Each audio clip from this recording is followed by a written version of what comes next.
All right, back again. So remember to like and subscribe. In this episode, we've got Mr. IGR. If you don't know him, get to know. And we're going to be speaking about the journey through personal training up until he owns his own gym. How you doing, bro? How's things going?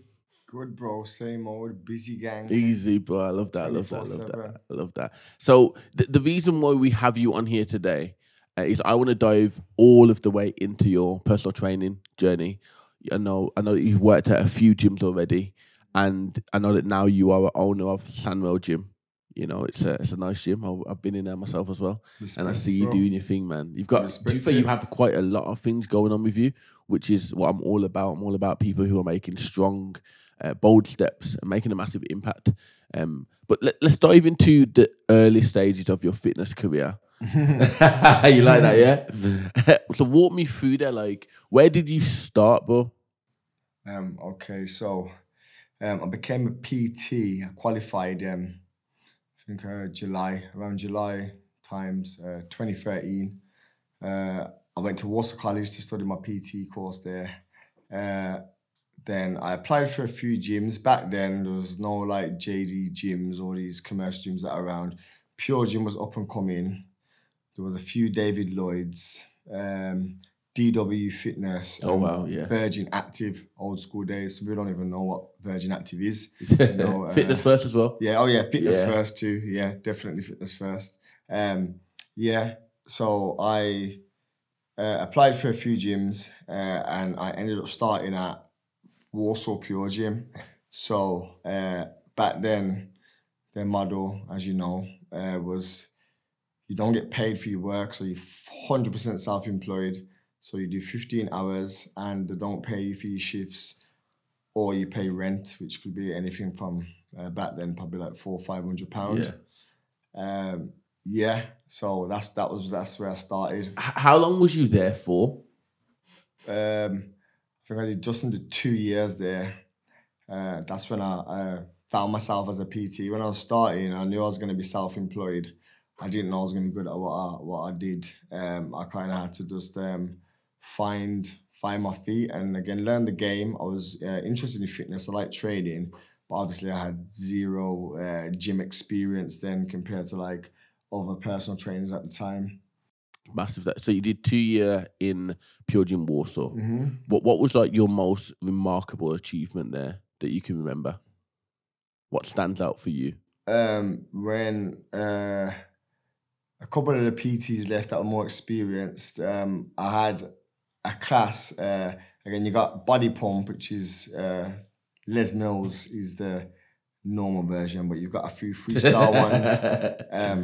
I actually learned from a PT who was leaving to do body pump because he had a class that was busy, and he left, and the manager said, "Oh, Marvin, you're going to do this class," and I was shook. I was thinking, no, this guy.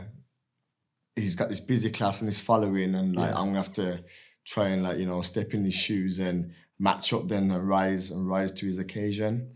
And then when he learned it, I was like, all right, cool. I sat in my bedroom for about a day, half a day, okay. 12 hours to be exact, and I made up my choreography for this class. Easy. Had all my music and that, and then started the class, and within like 3 weeks I had just 2 of them on a timetable. Fully booked every week. Busy gang, yeah? BG. Hey, man's a busy gang from 2013, yeah? That's what it is.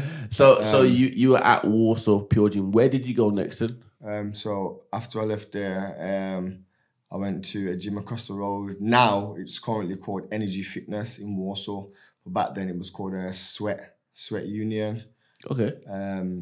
So it was like it was like an independent chain from some ex-Virgin people that guy named Is that Frank the one Reed. above Tesco? Tesco, yeah, that's the one. Yeah, it was 3 stores. Yeah, so back when it was Sweat, there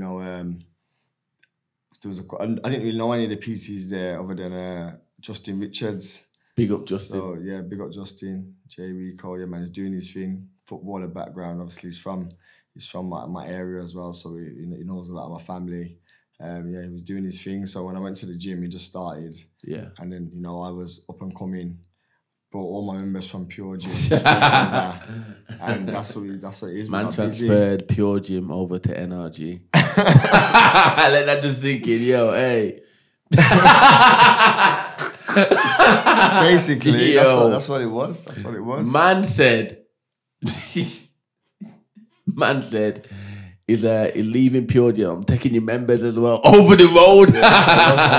Over the road. Well, it's mad because when I started there, we had me and a guy named Innocent. Big up Innocent as well because I was on my college course with him, and he was at Sweat as well, and he had a boot camp class that was busy, and then I had a class that I made in Pure Gym called Intensity as well. That was like fully booked. You had to like book on at 12 o'clock on the app to get the next peak. So then it was intensive versus boot camp, and I think we had about over 70 people in that class. Like literally the studio was mad, and that was like my launch for me going to that gym. So obviously my family came down, got to see it as well, and it was good because by then I was confident with what I was doing, and I was around good people. So and then from there we just started to elevate. So what was different from Sweat, the setup of it, to Pure Gym? Pure Gym was probably a bit more commercial because they've been around longer. I think Sweat, the guy who was running Sweat, Frank Reed, said I think they just kind of used a similar model to Pure Gym, but it was a bit different in it. So Sweat was a bigger gym as well. It was 3 floors, so you could be on 3 floors. Yeah, so you could be on the bottom floor, PT, and I'm on the top floor. I might not see you for the whole day if you don't go on the same floor. That's how big it was. Where was your staff room? All the way at the top. So the entrance at the bottom, and then the bottom was I think cardio. And there was a spin studio at the bottom, and like the desk where you can go on like the kiosk, the pads, and register. Second floor, there was a functional bit where the males' toilets was. Females' toilets on the bottom as well. Middle floor, functional, and like all the plate loaded kit. Then top floor, studio, and like a bit more of a functional area with cardio and the staff room. Did they used to have a DJ there? I feel like I've been there 1 or 2 times. DJ? No, never when I was there. No. Yeah, maybe when it changed over, but I feel like I've definitely been there with the plate loaded equipment and the different floors and the kiosk that you speak about. I feel like I have been there. Regarding like the setup of personal training, was it the same? Was it when you were a personal trainer there, you're fully self-employed in both gyms or? Yeah, you're self-employed exactly the same way. But there you just did, I think it was like you do 3-hour shifts rather than like 5 hours. So at Pure Gym, you do 3 5-hours. Sweat would be, I think it was 5 3-hour shifts. Okay. But I think that was to get like PTs in the gym more. But that was obviously for the new up-and-coming ones. I was already up-and-coming and in my thing, so I knew what I had to do, live in the gym and clean up. That's it. So did you go over there on rent or did you go over there? No, I don't. I was on there doing hours. And then I think that's when I got to like peak when I was doing 30+ sessions. So first time I ever got to like doing that many, but when I really became busy PT, and that's where the IGR came from, because that's in that gym when I really started to get the results. And then there was, before IGR, it was Amari Get Fit. That was my name, Amari Get Fit. There was no IGR. Mad. Then the Mr. I Get Results came, but there was no I Get Results Fitness. So that came kind of later on. But that was me finding myself as a personal trainer then. And building that brand. There you go. How important is building a brand, do you feel? Definitely very important. When I did my course, we did it in college a bit about building your brand, but I didn't really take that seriously. So if I made my brand straight away, then maybe things might have been different. But I had to go through my experience as a PT to find out who I was and to find out that I am Mr. I Get Results. So when you were at Sweat, was there like anything symbolic that happened that stands out for you in that moment? Definitely. That's when I was on the way to becoming a dad with my first child, which is now my daughter, 8 years old. Mad. How did that feel, bro? Like, I found out it was very scary because obviously my first time having a child, And they say you never be ready to have a child, but like, you know, that was kind of like the last thing on my mind at at that specific moment, because I was so deep into my career. You know, I was finding myself as a PT. I was getting busy with clients. You know, so I really found my feet in the gym industry then. So, you know, having a child obviously was nerves. So I'm thinking, I'm gonna have to provide for the child. You know, I need more money. You know, I'm becoming a dad. Or lots of things are going through my head. You know, as any dad expecting, you know, would. But it kind of motivated me as well, because, you know, I started to think about my childhood then again even more, and thinking, you know, when I have a kid, then I need to step up my game, you know, and be the best father that I can be to my child. And what did you think that required? Like, what requirements do you think you needed to step up? A lot of self-development, then again, looking into myself, you know, my flaws, working on things, on my weaknesses, becoming better at my strengths, you know. And more like, again, just like, again, the process of being a dad, so that had to be like in me in terms of like the way I act as a person, you know, the company I keep, the things I do, the places I go. All these things make, you know, have an impact on your life. So for my child, then again, I wouldn't want my child to have to see or go through certain things in life that I did. So, you know, that's what it was. It's massive, that is, man. When we speak with people who are parents and we see how hard it is to run a self-employed business, managing both being a parent and managing the self-employed business can be difficult. How hard was that for you? Well, at first, it was getting the flow, but I was still grafting. So when my kids was like, when my daughter was small, when she was born, I had a bit of time off, obviously, just to, you know, obviously spend time with her and be a dad then. But then obviously after I said a week and a half, 2 weeks, I had to get back to work, fam. Bills got to be paid. You get me? I'm not on no paternity. I had, you know, I remember I had a week off from my manager, bless her. She said to me, "Oh, now you can have 2 weeks off." So I said, "Yeah, safe," because obviously these are shifts that I would have to give back because I'm self-employed, you know. But she knew I was becoming a dad, so, you know, she knew that was a big thing for me. So she gave me the time. You know, 2 weeks is not a long time at all. But after that 2 weeks, I had to get back to the grind because, you know, my daughter was £10. She was £10.7. Big baby, you know. Baby. She needed things, you know. Her clothes didn't fit her. She came out, you know, saying bare milk and this and that, you know, just things she needed. So I had to be, you know, getting paid. Massive, man. That is. How long were you at Sweat for? So I was there for 2 years as well. I don't think I've done 2 years, longer than 2 years at any gym. So I get to a point where the manager left there and she was really lovely as well. You know, she looked after me and, you know, I had my best interest then. And she left. And then another manager that I wasn't really keen on. And at that time, you know, I was kind of like lost the love for it. But because I'm so passionate about what I do, I'm not meant to lose the love for it. So if I lose the love for something, that means I'm in the wrong company, or I'm in the wrong place. So, you know, after that time, 2 years, I said, you know what, it's time to get off. And where did you go next? Like, what was the next location? So I tried the Village Hotel in Warsaw, where mad manager went. Yeah, I don't know why. It's just the manager kind of brought me into going there.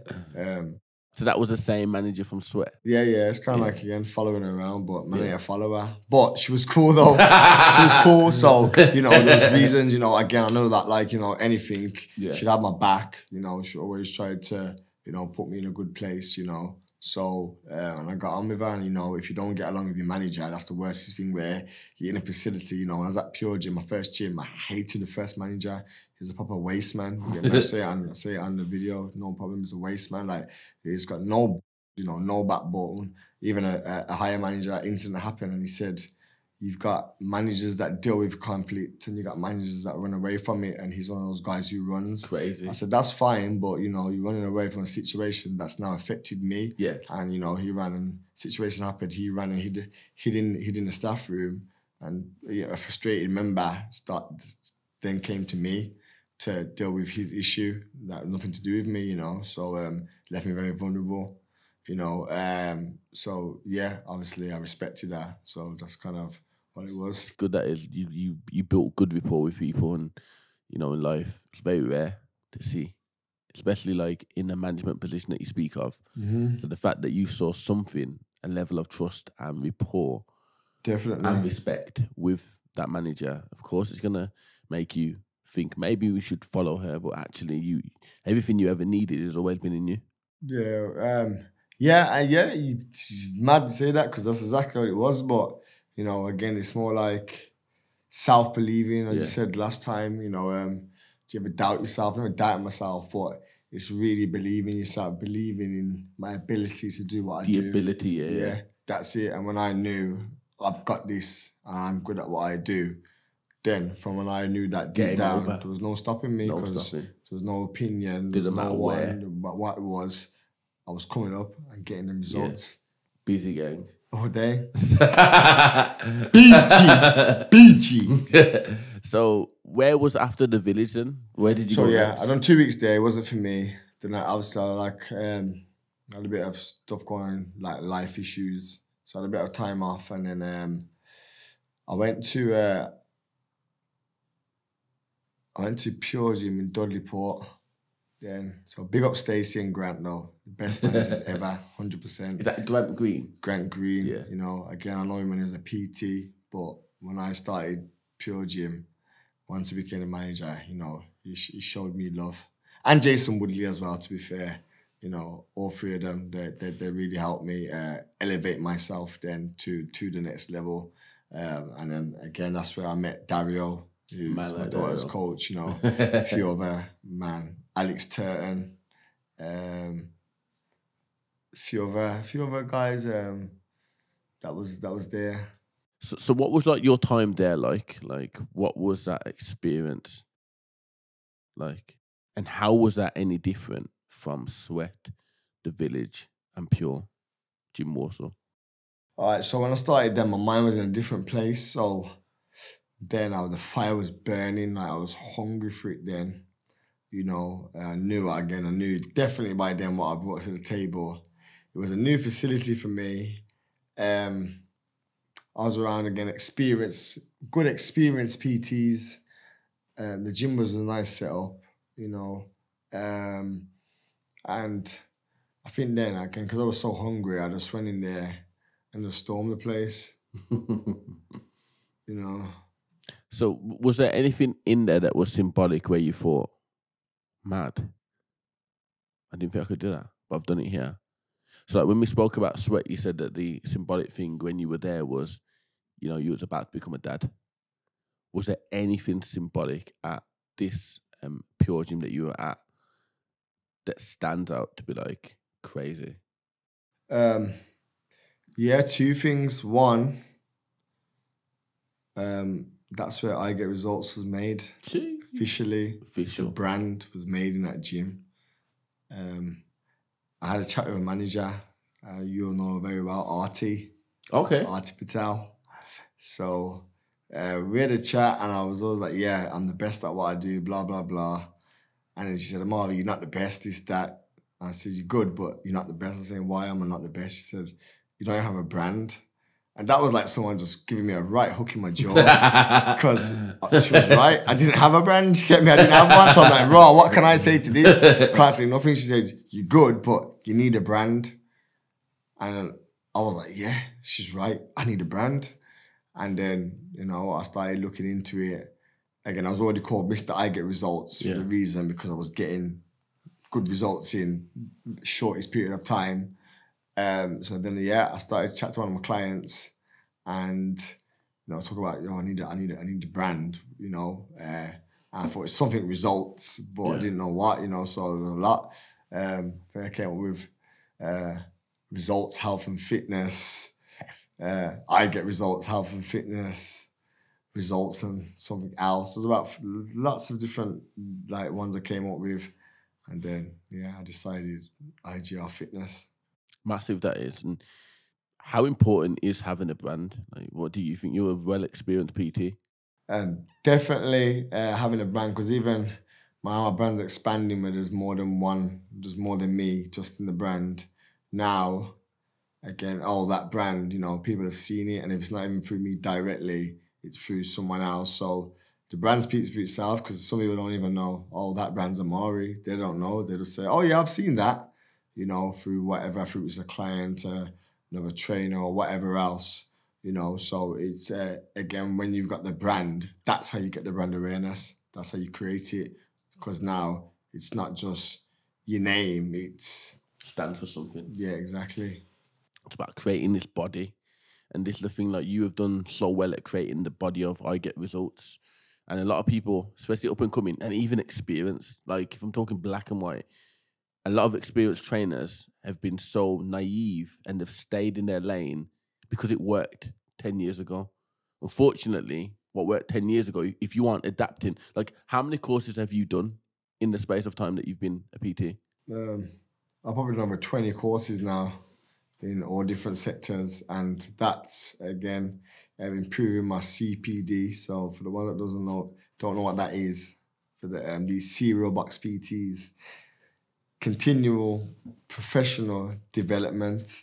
Yeah, so that's when you'll go on a course or you'll upskill yourself and gain more knowledge. It might be a course, it could be boxing, for example, or it could be learning to do something to do with kids, or maybe like pre and postnatal, pregnant women, or it could be like obesity and weight management. Anything that you want to upskill yourself in to make you become better at what you do. And as I said, like that's the thing that you do really well. You constantly are building on the body of I Get Results. You are in all these other areas. You don't only just personal train adults, you personal train children. You don't only just personal train children, you have a sponsored athlete. Not only do you have a sponsored athlete, the sponsored athlete is affiliated. No, it is with the UFC. Like, it's not about just doing things from a small perspective. Mm-hmm. And the thing that, like, not a lot of people may not know about this, but I'm going to let them into it, is that you do it because you have all of this passion and drive to inspire not just yourself, not just your children, but everybody else around you. That is a powerful move. That there is what Impact's about. That's what this podcast's about. To get people like you in that chair that could have easily gone the left way, but you have directed yourself through learning, through countless amount of stressful times, through at times isolating yourself to become greater. Definitely. So when you look in the mirror, you shouldn't see anything other than hard work. The thing about hard work that people don't understand is, in life, whether you do something or you don't do anything, you're going to get paid. And whatever you do or whatever you don't do, you're going to wear scars. He who won't do something will wear the scar in 10 years from now. I wish I did. He who does something will wear the scars of, that was hard, but look at me now. So the beauty about this is the busy gang that we see and we celebrate now. There was a point where it wasn't busy, but you believed in it. Mr. I Get Results at one point was just Mr. In your mind, you knew you could get the results, but you had to go through that learning phase. Everybody wants to get something, but they don't want to work hard anymore. That's today's society, again, they get hand-given things, on a plate. They expect everything, but that's where they're going wrong, because, old school is the way. You have to learn and go through it, you can't learn experience. You have to gain experience. You have to gain it. Powerful move. And as I angle this back towards you, because this is what it's all about you. The one who sits in the chair, that's who I want to get to know. That's who all these people want to get to know. Mm-hmm. But the people that need to really hear this are those that either A, aren't going anywhere, or B, have sat in the same chair and aren't willing to constantly learn. And that is those that are been doing it for 10 plus years. They will look at someone like you and they'll say, yeah, I used to work with him, but now I'm still doing my part-time job and I'm still PTing on the side, because they weren't serious. And they will either be intimidated by you, you're right, or they just will ignore you. It's one or the other. It's very rare that you see someone in the middle of that will give you all of the energy one day, and then one day will ignore you. It's very rare in your position. And as we continue to learn more about you, I know that loads of people will say this, but I'm going to tell you face to face, like, you are inspiration, bro. And even on the hard days that are about to come, because you're going to get more hard days, never forget this moment right here, where we have been able to, as men, reason with each other and roll back the curtains on where you were and where you are right now and where you're about to go. Respect it, though. Keep it real, man. Always. Keep it real, bro. You get me? If we're sitting in these chairs, man, like, we're not here forever, bro. No, of course. Like, death right now, bro. I can't lie. Like, I know it's a bit of an off angle, but yo, death is so serious right now, bro. You just don't know when, innit? Don't know when, bro. And you gotta say what you gotta say and do what you gotta do. While it's relevant, while it's on that chest, I'm just all about spitting it out. If they don't like the receiving of it, if the truth is the truth, some people it'll hurt, some people it'll heal. It has its place. Of course. So, you know, you're working now at Pure Gym. How long were you there for? I was at Pure Gym Dudley Port for 2 years. 2 years. You like that number 2, innit? Yeah, it's just 2, fam. In and out, you get me? Too good to move. Yeah, too good, then move. And then too good and then move. Yeah, that's it, bro. I mean, you know what it is, yeah? A year, yeah. But within a year, I conquer what I do, what I need to do. I conquer the castle. Yeah. Then after that, it's like, you know, 18 months, I start to get a bit bored. I get bored easy. Yeah. You know, I like a challenge, you know, so when I'm dominated and I got nothing else to dominate, you know, I start to get comfortable. But in life, you never get comfortable. And for me to keep going, you know, I have to keep it moving. So when I was in Dudley Port, there was a few JD gyms around, and then we had the one in West Brom opening. Yeah. And originally, I was meant to start there just doing group exercise classes. Easy. And then, yeah, it just kind of happened. I just went. Full force. Yeah, it was a mad. You get me? Big up all the JD gym, West Bromwich gang, though. The originals. You get me? You know who you are. Come on. You know, 2019. Takeover. Shut down. That was one of the moves again, innit? A lot of them did what you did. You did a Pure Gym to Sweat. They did the Pure Gym to JD. Yeah, but you see, like, back then, obviously, like, you had a lot of the West Brom lot was already at West Brom Pure Gym, so they all went there. You know, it was you were completely out the way. Yeah, but obviously West Brom, I know everyone. It's my area, innit? So you know, going there again, right? Then people know in the gym scene, but the area, that's me. So anyone coming through, I know of them or they know of me. So what was it like working at JD West Brom then for you? Was there anything that stands out again for you? Yeah, a lot of things. That's because when I knew I was going there, again, there was a lot more competition. And again, the first lot of PTs that was there, you know, a lot of elite PTs that was in the game. You get me? Man like TC, you get me? Tony, man like HD Fitness. Jeez. You know what I'm saying? Again, people used to call us the 3M, the Messi, Neymar, and Sanchez or whatever, like that Barcelona squad, you get me? Because obviously, like, you know, it was all very different. But yeah, heavy. You know, so it was good because there was a lot more level of, more higher caliber of level. So it made me up my game. You know, when I knew TC was going, you get me? I got a lot of respect for him. So when I knew that he was going there, you know, that made me want to up my game, you get me? So you know what? Because I've always been comfortable, but I know that in West Brom, JD, now man can't be comfortable. No more comfortable. You know, after be on it, you know. So I remember all my clients that I had, again, IGL was alive then. You know, I had my squad.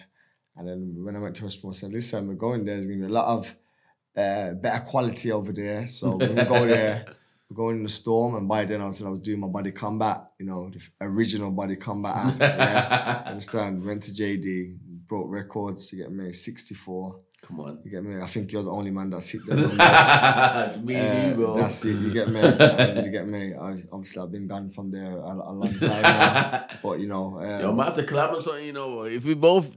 I spoke about this today, you know. It's crazy, this is. I spoke about heavy hitters, yeah. And I was speaking to Kaylee about it, actually. And I was like, not many people can really chat still about big numbers. Yeah, again, class-wise, JD, again, when I heard your numbers in the boot camp, but like, You know, I remember my busiest class was like 64. Again, I can vouch for this. I had managers that would tell you, like I had women fighting over spaces in the class. Oh, this is my space, because there was no booking system, as you know. It still ain't got no booking system. You know, and then like people had to like wait. People was coming to my class an hour before. I had the line going from like from the studio to the door. You know what I mean? Good. Like I never experienced these kind of issues before, so I was like, wow, like, you know, I'm making an impact right now. 100% everywhere. But obviously I loved it though, and again, because I was like, you know, there was a lot of passion in my heart and in my head, you know, it was that kind of like excel me in terms of like my branding. Then, you know, I got more known because then all the people in that area and the surrounding didn't know who I was. You know, I had old Asian ladies saying Busy Gang that are like 60 odd and that, you know, repping, buying up merch and that, you know, so I made it like a culture kind of thing. And it was just to vouch for you, like no cap, you probably haven't seen this, but on a Saturday, every time that I go in there, there's a lady in there, an older lady as well, so it could be the same lady. Maybe. Then again, the amount of people that you contacted with, who knows? But there's this older lady who every Saturday comes into the gym and she wears that T-shirt. Loud and proud. Loud and proud. I don't know if that's the lady, but I think I know who that is. She wear a headscarf. Yeah. Yaz. Yeah. Big up Yaz. All right, come on, man. Yeah, man. From Dudley Port again. From Dudley Port, pure gym. I met her there. See that. Came to JD. See that. You know, and real. I haven't spoken to her for a long time, but I just say she's still repping. Every Saturday, repping hard. Yeah, that's it. You know, they've had them tops about 3 years. You know, trench mode. Yo, where can they get the new merch from, bro? www.igetresultsfitness.com. Yo, plug that. Or depending on what it is, you get me. Come and check me at Summer Gym, and I got stuck there on deck. Put your orders in, give me a shout. Probably better to go on the website because I got a range. I need to get some new drip still. I need to get a new drop out very soon, but I've been so busy with the gym life that I've had a chance to work on something. But yeah, definitely for the summer, it's time for a new release. So we did JD West Brom. Okay. What happened after that? Where did you go after that? Yeah, so I'm assuming you spent 2 years there. A bit less. All right then. So when I started JD, it was September 2019. Obviously, lockdown was approaching. No one wasn't ready for that, you know. So again, I was very busy. You know, I was doing like 45 clients a week, starting at 6 in the morning, finishing at 10 or 11 at night. You know, doing mad hours. Plus, my son was born. Obviously, my son was 1 then. He was born 2019 as well. So when I started JD, he was like, 8 months, 9 months. So having 2 kids now, trying to do all this busy, you know, it was busy life. It was hard, but obviously I was trying to, you know, make my dough. I thought, you know, as I'm getting older, I don't want to be in these gyms forever. So then I went half of 6 months, went into lockdown. Again, lockdown was a bit peak, you know, no one wasn't ready for what was going to happen. In lockdown, I persevered, you know, driving around, pulling up in parks, you know, doing sessions in Sainsbury's car park, you know, at 10 o'clock at night when I got no light because the park's got no light and it's 6 o'clock and, you know, it's gone dark. Tesco car park, you know, anywhere where Subway, I remember on the Subway, it was raining one day, the client pulled up, got the bar out in the Subway, 60-minute session, let's go, you know. And then after the lockdown, I thought, I need to change now. Again, my heart wasn't in it anymore. Time to move. And then I found out that JD brought Exercise for Less and that the Briley Hill one was going to be a new JD. Okay. So, I went there in April 21 when after the last lockdown, when all the gyms opened back. And then, they changed the gym to JD in, I think, the August. And then, for that period, I was far away from home. You know, Briley Hill, that's like a different type, that's like a different city, different ends. But, you know, it was a nice gym. They built it nice, you know, it was good. It was good there. I learned a lot there, and I was already in my stride. Brought my band up to a new place. And because I already was at Dudley Port, you know, that sort of area, sense, it was, you know, I had, you know, people that I knew already from prior to me being there. So, I thought that's going to be my last gym. That's what I thought in my head. I didn't know that I was going to get a gym, or I just had it on the cart, like the cards on the table. Like I said to myself, I'm not doing any more commercial gyms. You know, I've been doing it for 10 years now. It's time to really step it up. So was it at that moment that you knew that you was going to get a gym? I didn't know, but you know, again, I was manifesting it, but I didn't know when it was going to be. I just knew that like one day it's going to happen, like one day closer to now than later. And then, yeah, I was at JD actually, I only did a year there.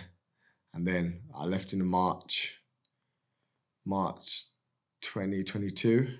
And then, yeah, I just said I'm not doing no more gyms. So I'm still quite busy with clients. So I was doing bits out of Foundry, you know, just for the time being, just to like get my head together. I'm working on my plan, you know. And then, bam, April 2023, gym owner.